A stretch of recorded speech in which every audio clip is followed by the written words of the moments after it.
Hi friends, welcome to my channel.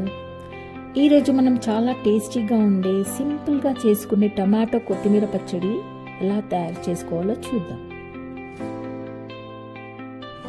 ఇప్పుడు ఒక ప్యాన్లో నూనె వేడి చేసుకొని గుప్పెడు పల్లీలు వేసి వేయించాక అందులోనే ధనియాలు, జీలకర్ర, పచ్చిమిర్చి కూడా వేసి లైట్గా వేయించాలి.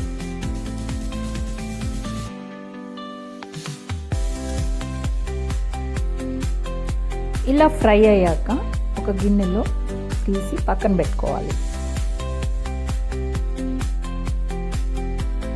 తర్వాత అదే ప్యాన్లో తరిగిన టమాటాలను వేసి బాగా మెత్తబడే వరకు వేయించాలి.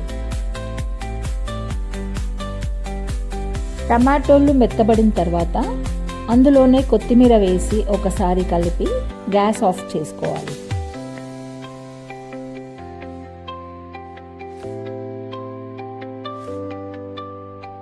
ఇప్పుడు ఒక మిక్సీ జార్ తీసుకొని అందులో మనం ముందే ప్రిపేర్ చేసుకున్న పల్లి మిశ్రమాన్ని, కొంచెం చింతపండు, వెల్లుల్లి రెబ్బలు, ఉప్పు సరిపడా వేసుకొని ఒక్కసారి తిప్పుకోవాలి. చల్లారిన టమాటో కొత్తిమీర మిశ్రమాన్ని మిక్సీలో వేసి మెత్తగా గ్రైండ్ చేసుకోవాలి. ఇప్పుడు తాలింపు కోసం ఒక ప్యాన్లో నూనె వేడి చేసి అందులో పచ్చిశనగపప్పు, జీలకర్ర, ఆవాలు, ఎండుమిర్చి, కరివేపాకు, పసుపు వేసి బాగా వేయించి స్టవ్ ఆఫ్ చేయాలి.